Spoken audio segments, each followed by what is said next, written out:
What's up everybody, I'm Corey with Freaky Tech Reviews. The Apple Magic Keyboard for iPad was launched in March of 2020 as a way to make your iPad into more of a laptop. So here we are in March of 2023, and I want to take a look at, is it still worth considering 3 years later? I started my Apple ecosystem build in 2020 with the purchase of the M1 MacBook Air when the M1 chips first came out, and I found myself really enjoying the switch to Mac for editing my videos. As I started exploring Apple products and that ecosystem, I found myself really enjoying how everything connects together with things like AirDrop, which is amazing for a content creator, and how seamlessly everything connects together through Bluetooth. But when I got my first hand-me-down iPad, I didn't use it for anything more than a couple of games, some YouTube videos to watch, and the occasional sidecar as a second display for my MacBook. But recently I got the opportunity to upgrade to the iPad Air 5th generation, and along with it, the Apple Magic Keyboard for iPad. The keyboard is typically marketed with the iPad Pro, but it works perfect with the newer generation Airs on both connection and fitting into the magnetic holder. I figured it would be nice to have a keyboard to go along with my iPad, but outside of wanting it just because it was a really cool Apple product, I couldn't see much of a use case for it because instead of using a touchpad, I would just touch the screen 5 inches away from it. And the price that you're gonna pay for this keyboard of about $300,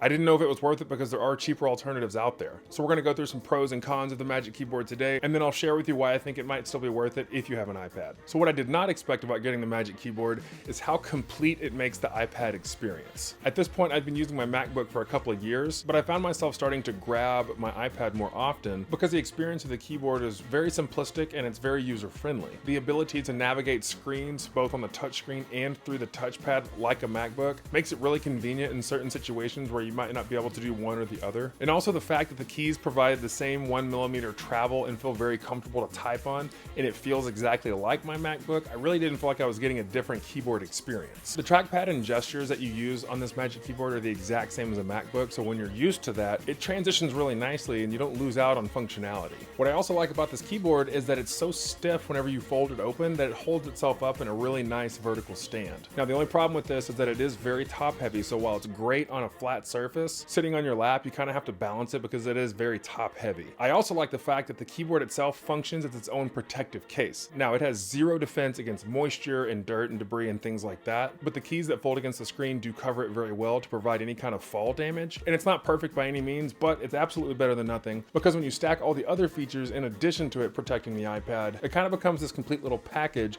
that works in a lot of different ways. I also love the fact that it has USB-C pass-through charging on the keyboard itself. So when you're charging through that pass-through, you're charging both the keyboard and the iPad, and the keyboard itself lasts for like a month on a full charge. And so being able to charge both at the same time is nice. Where it really starts to shine is the fact that you then have the USB-C port on your iPad itself free to add any kind of external storage or anything else you might connect there. And then the Bluetooth connection on this keyboard with your iPad is the absolute fastest that I've ever seen with Bluetooth. In about 4 months of use for me, there's never been an issue of it connecting instantly. So as soon as you open your iPad and unlock it, you're immediately able to start using your keyboard. I've seen even third-party keyboards in the past that just don't connect as quickly, and sometimes there might be a little bit of a lag time. And while in 2023 a lot of third-party products for Apple devices is not really an issue, there are definitely times where Apple's Bluetooth connection within their ecosystem just works better. The easy comparison for me is on my Mac Studio. I use the MX Master 3 for my mouse and also the Logitech MX Master keyboard that pairs really well with the mouse. And while their Bluetooth connection works fantastic with Apple products, there's still sometimes a delay when you first start using them. Let me know in the comments below if you think some of the things that I like about the keyboard are also similar to what you like, and if there's anything that I've left out, please be sure to let me know as well. Now I do have a couple of complaints about the Magic Keyboard. It is not the size of a full keyboard like the one on my MacBook Air. Now I totally understand this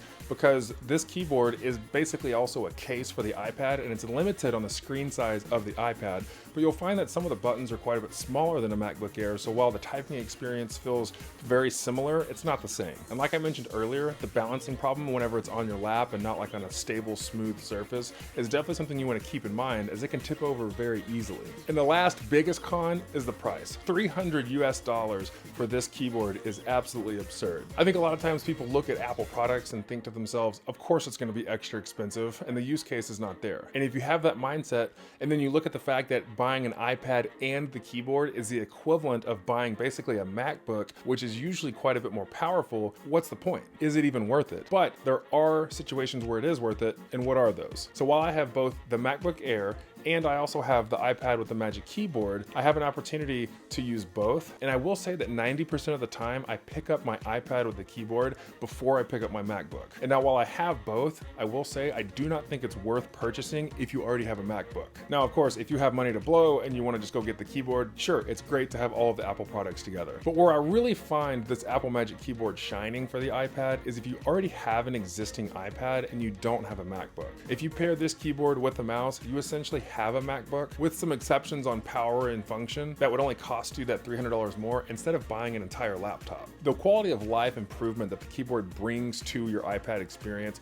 is top notch, and I can't recommend it enough from that perspective. So while the price is very steep at $300, I'd be very surprised if you weren't very happy with it within a day or two of using it with your iPad. So let me know in the comments below if you think it's worth it. I definitely do, but I'd love to hear your thoughts as well. But I really appreciate your time today. Be sure to subscribe and join the Freaky Tech Reviews family so you can see when new videos come out, and also let me know in the comments what type of products you'd be interested in seeing me review. But thanks so much. I'm Corey with Freaky Tech Reviews. I'll see you next time.